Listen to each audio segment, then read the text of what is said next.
नमस्कार, आप देख रहे हैं एफिडेविट लाइव। मैं हूं दीक्षा। अब तक की प्रमुख गतिविधियों पे आइए डालते हैं एक नजर। प्रयागराज महाकुंभ से स्नान कर लौट रहे श्रद्धालुओं की भीड़ पर अब विभिन्न धार्मिक स्थलों से होते हुए पहुंच रही है गुरु गोरक्षनाथ मंदिर। उत्तर प्रदेश माध्यमिक शिक्षक संघ गोरखपुर द्वारा आयोजित शैक्षिक विचार गोष्ठी में नवनियुक्त शिक्षक परिचय एवं सेवानिवृत्त शिक्षकों को किया गया सम्मानित।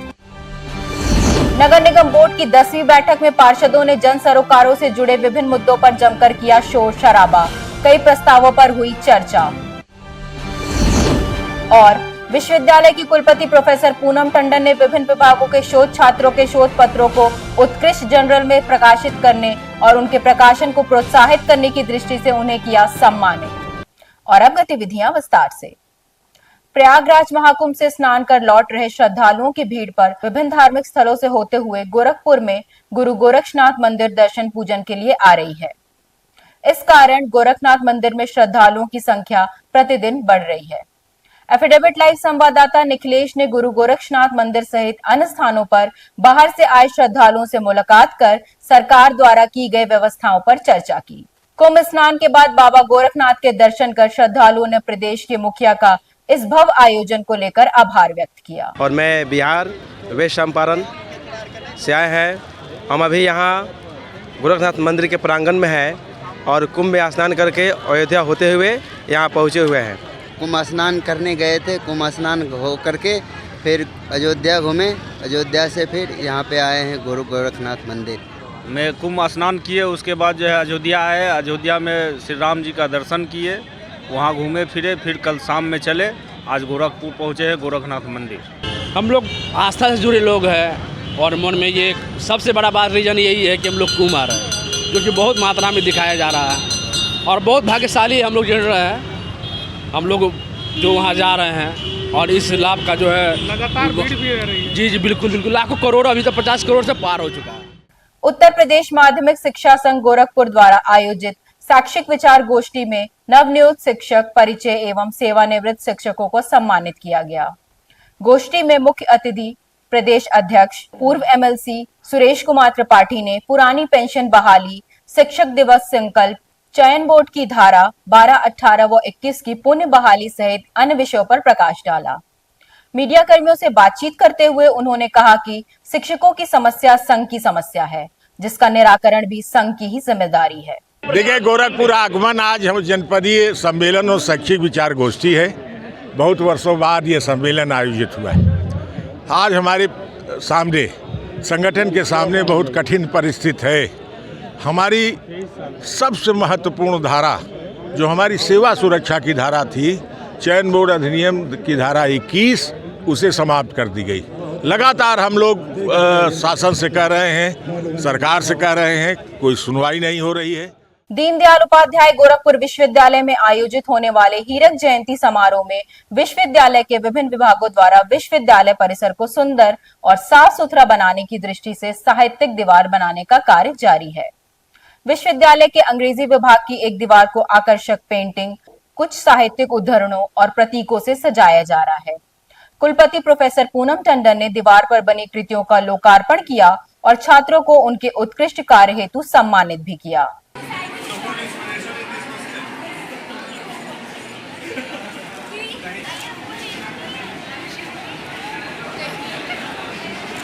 विभाग अध्यक्ष प्रोफेसर अजय शुक्ल ने छात्रों की सृजनात्मक क्षमता की सराहना करते हुए उन्हें उत्साहित किया। जैसा आपको पता है कि दीनदयाल उपाध्याय गोरखपुर विश्वविद्यालय गोरखपुर अपनी 75 वर्षों की गौरवशाली यात्रा को सेलिब्रेट कर रहा है और पूरा हीरक जयंती समारोह बहुत धूमधाम से विश्वविद्यालय मनाया जा रहा है। माननीय कुलपति प्रोफेसर पूनम टंडन महोदय के पूरे निर्देश गाइडेंस में अंग्रेजी विभाग इसी चीज़ को ध्यान में रखते हुए एक यहाँ के शोधार्थियों ने एक लिटरेरी वॉल बनाया था, जिसका मैडम ने अवलोकन करके लोकार्पण किया है। और ये लिटरेरी वॉल बेसिकली एक ट्री की कॉन्सेप्ट है, जिसमें साहित्य के विभिन्न जो विद्वान हैं उनके कोट्स लिखे गए हैं और ये अंग्रेजी के विद्यार्थी हैं, लेकिन उन्होंने अपनी पेंटिंग के माध्यम से कई चीज़ों का मैसेज देने की कोशिश किया है। प्रयागराज के महाकुंभ में स्नान कर सभी पुण्य के भागीदार बनने हेतु आतुर हैं। इसी भावना को ध्यान में रखते हुए गोरखपुर जिला कारागार प्रशासन ने त्रिवेणी से गंगा जल मंगाकर कैदियों में वितरित किए जाने की योजना बनाई है। लगभग 1911 कैदियों की मंशा थी कि उन्हें भी कुंभ स्नान का अवसर मिल जाए। जेल की इस योजना से निश्चित ही उनकी भावनाएं तुष्ट होंगी। बंदी लोगों की भावना को देखते हुए हम लोगों ने जेल स्टाफ को भेज करके संगम तट से गंगा जल मंगवाया है और इससे बंदी स्नान करेंगे और उनके जो एक जैसे धार्मिक भावना की संतुष्टि होगी और उनके मतलब कि हम लोग गंगा जल से स्नान कर पाए हैं, क्योंकि वो बाहर जा नहीं सकते हैं, इसलिए उनके अंदर बहुत व्यापक हर्ष और खुशी है। सर कितने कैदी हैं पूरे जिला कारागार में इसमें 1911 बंदी बंद हैं। सर क्या सबकी आशा थी कि हमको गंगा जल से नहाना है या क्योंकि अधिकांश बंदियों की आस्था थी और उनकी भावनाओं को ध्यान में रखते हुए ही गंगा जल मंगवाया गया है। जननायक स्वतंत्रता संग्राम सेनानी बिहार के पूर्व मुख्यमंत्री कर्पूरी ठाकुर की 37वीं पुण्यतिथि पर आयोजित श्रद्धांजलि सभा में कांग्रेस पार्टी के कार्यकर्ताओं ने उनके चित्र पर पुष्पांजलि अर्पित कर उनके जीवन दर्शन और विचारों से प्रेरणा लेने का आह्वान किया। अमर रहे, अमर रहे, कर्पूरी ठाकुर अमर रहे, अमर रहे, अमर रहे। जिला अध्यक्ष निर्मला पासवान ने अपने विचार व्यक्त करते हुए कहा कि वे सरल जीवन स्वभाव व स्पष्ट विचार रखने वाले जन नेता थे। आज कर्पूरी ठाकुर जो महान स्वतंत्रता संग्राम सेनानी थे, वो बिहार के पूर्व मुख्यमंत्री थे और गरीबों और दलितों की सबकी लड़ाई लड़ने में सबसे आगे रहते थे। आज कर्पूरी ठाकुर जी की आज उनका पुण्यतिथि है। उनके पुण्यतिथि में हम जिला के और महानगर के सभी लोग अपने टीम के साथ गांधी यहाँ पे रानी लक्ष्मीबाई पार्क में कर्पूरी ठाकुर का पुण्यतिथि मनाते हुए उन्हें श्रद्धा सुमन देते हुए नगर निगम बोर्ड की आयोजित 10वीं बैठक में पार्षदों ने जन सरोकार से जुड़े विभिन्न मुद्दों पर जमकर शोर शराबा किया और कई पार्षदों ने सड़क, बिजली, पानी की व्यवस्था के लिए धन अवमुक्त किए जाने की मांग की।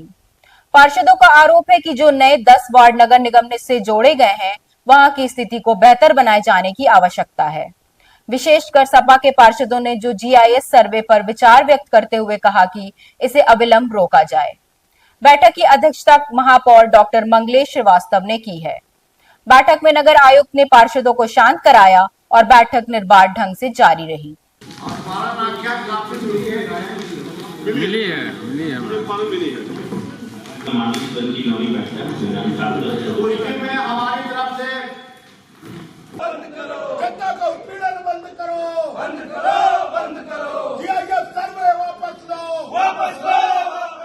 ग्रामीण क्षेत्रों में जिनके घरों में शौचालयों का निर्माण नहीं हो सका है, वे लोग मिशन पोर्टल पर जाकर अपना आवेदन ऑनलाइन कर सकते हैं। यह कार्य शासन के निर्देशों के क्रम में किया जा रहा है। उप निदेशक पंचायत गोरखपुर मंडल हिमांशु शेखर ठाकुर ने इस संबंध में जानकारी देते हुए कहा कि लाभार्थियों को अविलंब अपना रजिस्ट्रेशन करा लेना चाहिए। जैसे कि आप लोगों को पता है कि 2019 में जो गोरखपुर जिला और गोरखपुर के पूरे मंडल के सभी जो गांव हैं सभी OTF डिक्लेयर हो गए थे, परंतु इसके बाद भी जैसा कि पता है कि परिवार टूटते रहते हैं या फिर कोई नया परिवार आता है, कुछ नए लोग रहने के लिए आते हैं।